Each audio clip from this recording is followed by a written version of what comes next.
Eu tenho certeza que quando você entra num canal como esse, você entra esperando encontrar evidências sobre toda sorte de personagens bíblicos.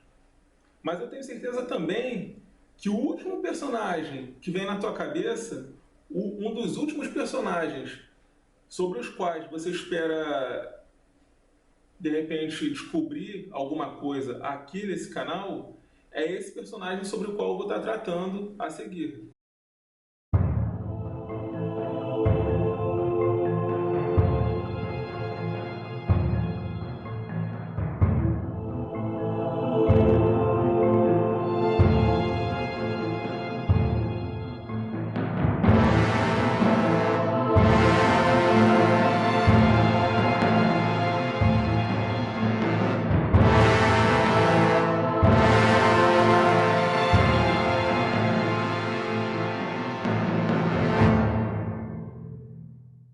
Existem fortes indicativos que a civilização grega tenha se originado a partir do povo filisteu, que seriam os chamados indo-europeus responsáveis pela cultura micênica surgida a partir do século XV a.C. Além de certos nomes claramente indo-europeus que são vistos entre os personagens filisteus presentes na narrativa bíblica, sendo o mais famoso deles Golias, desde 1996, um sítio arqueológico vem descobrindo bastante sobre os antigos inimigos de Israel. Trata-se do projeto arqueológico Telesaf-Gat, uma investigação a longo prazo que visa estudar a arqueologia e a história de um dos sítios mais importantes de todo Israel. Tel é uma expressão hebraica referente a morro, montanha, monte. Então, sempre que vocês virem essa expressão tel, vocês já sabem que está se relacionando a uma parte alta. E em arqueologia, especificamente, se trata de uma área de escavação que se estabelece em cima de um monte. Então, não se preocupa, se ouviu esse nome tel, já sabe, em arqueologia, é uma área de escavação estabelecida em cima de um monte, de um morro. Basicamente é isso.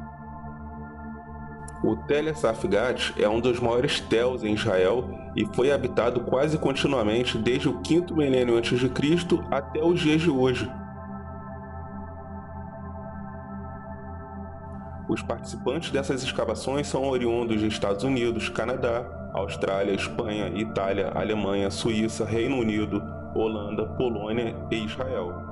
Em 2010, por exemplo, eles descobriram o primeiro assentamento filisteu na terra de Canaã. Num poço quadrado presente nele, acharam diversos vasos filisteus de 3.000 anos atrás, sendo que um deles, inclusive, era um fragmento que tinha uma cor avermelhada com uma espiral preta, ou seja, uma decoração comum na arte grega antiga que aponta diretamente para a origem dos filisteus no Mar Egeu.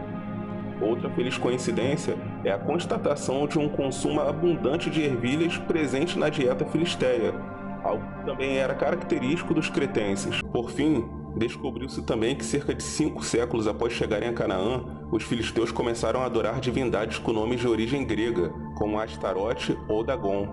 Agora, é quando olhamos para o rio Sorek que podemos conferir um reflexo da famosa rivalidade entre filisteus e israelitas. De um lado, inúmeros ossos de porcos e cães, enquanto que do outro, rigorosamente nenhum. O que vem a ser uma característica que aponta uma fronteira na cidade de Gat, exatamente como se vê nos textos bíblicos. Outro ponto que merece destaque são as fortificações do período cananeu, que mesmo levantadas lá atrás, por volta de 3000 a.C., continuaram erguidas no período posterior, que foi o israelita, iniciado em meados do ano 1000 a.C. Ora, o fato de Israel manter fortificações na fronteira com Gat mostra que, de fato, os dois povos eram arqui-inimigos conforme dizem as Sagradas Escrituras. No entanto, como não se bastasse a abundância de provas que constatam o valor da Bíblia como livro histórico ao expor a existência de mais uma situação mencionada em suas páginas, o sítio de Tel Safgat trouxe à tona em 2005 fragmentos de uma cerâmica contendo o nome Golias. Vermos esse nome entre as escavações de uma cidade filisteia, no mínimo já prova que Golias era de fato um nome que, embora nunca tenha pertencido aos povos semitas, era comum na sociedade da Filístia. Todavia, o mais espantoso vem agora. A tal cerâmica pertence aos séculos X ou IX. ou seja, uma data muito próxima ao período áureo da carreira do gigante Golias, segundo o relato bíblico. Aí eu pergunto, um vaso contendo o nome Golias, encontrado na cidade natal do Golias bíblico e datado de um período próximo ao de sua morte no século XI, seria mesmo apenas mera coincidência?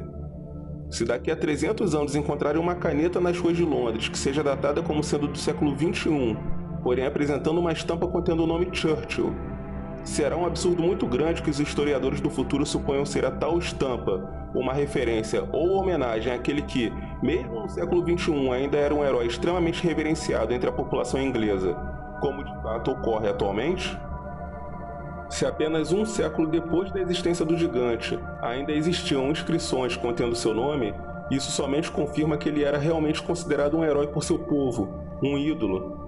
Não à toa, vemos na Bíblia o guerreiro filisteu sendo designado para representar seu povo. Sem sombra de dúvidas, havia uma reputação de peso ali, fato que pode ter levado muitos a terem rendido homenagens póstumas ao gigante.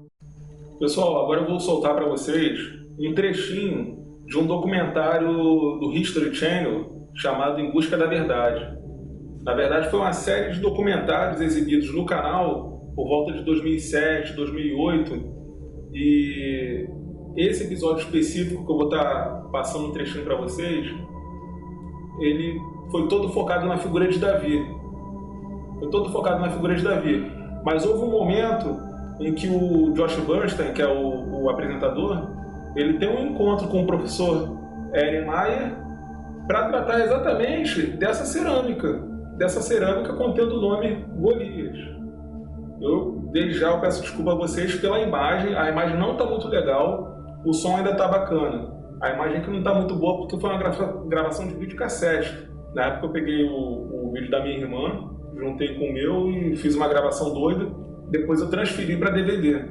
Eu converti para DVD, então a imagem não está 5 estrelas, mas conta como um arquivo, conta como um registro. Eu acho importante mostrar porque muitas vezes fica naquela coisa de lenda da internet, né? Um cara colocou um vídeo falando tal, mas você não vê cara, não vê nome, não vê fonte, não vê bibliografia nenhuma.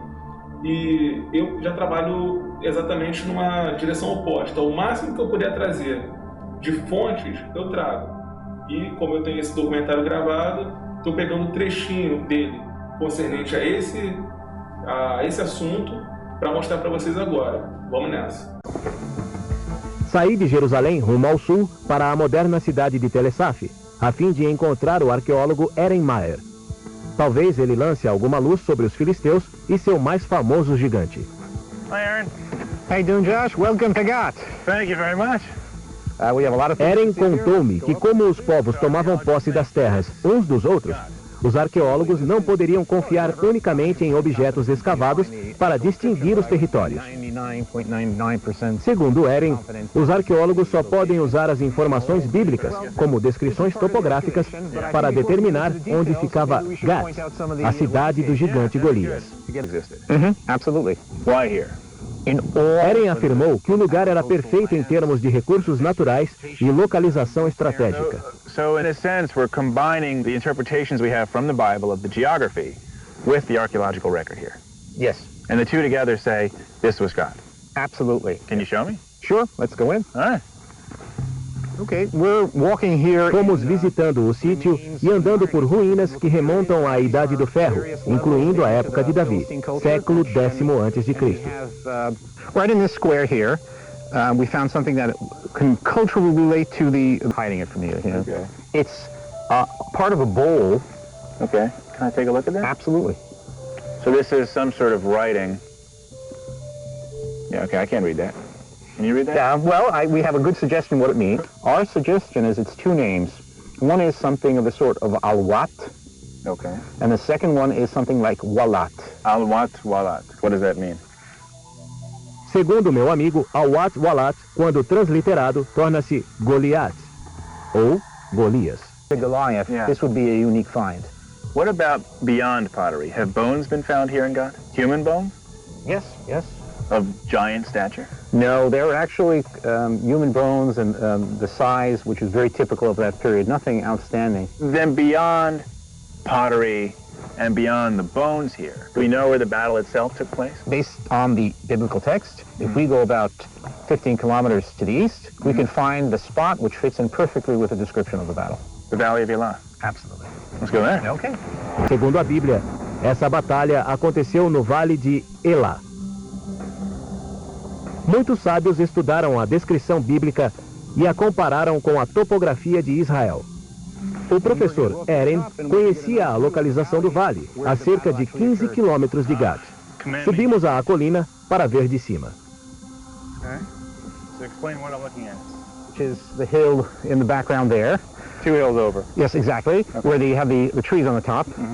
And the Philistines were on one side, and the Israelites were on the other. And in the middle, where the highway is today, is the Valley of Elah, where the battle took place. Exactly.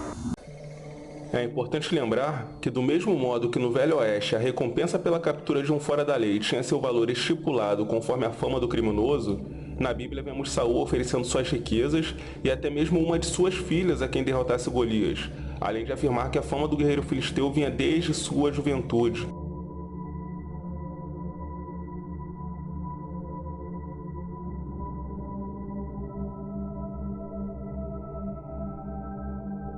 E diziam os homens de Israel: Vistes aquele homem que subiu? Pois subiu para afrontar a Israel. Há de ser, pois, que o homem que o ferir, o rei o enriquecerá de grandes riquezas, e lhe dará sua filha, e fará livre a casa de seu pai em Israel. 1 Samuel, capítulo 17, versículo 25. Porém Saul disse a Davi: Contra este filisteu não poderás ir para pelejar com ele, pois tu ainda és moço, e ele, homem de guerra desde a sua mocidade. 1 Samuel, capítulo 17, versículo 33. Golias definitivamente tinha uma reputação tamanha como guerreiro entre os filisteus que sua espada foi guardada feito troféu pelos israelitas. E disse Davi a Aimeleque: Não tens aqui à mão lança ou espada alguma? Porque não trouxe à mão nem a minha espada nem as minhas armas, porque o negócio do rei era apressado. E disse o sacerdote: A espada de Golias, o filisteu, a quem tu feriste no vale do carvalho, eis que está aqui em volta num pano de trás do éfode. Se tu a queres tomar, toma-a, porque nenhuma outra há aqui senão aquela. E disse Davi: Não há outra semelhante? Dá-ma. 1 Samuel, capítulo 21, versículos 8 e 9.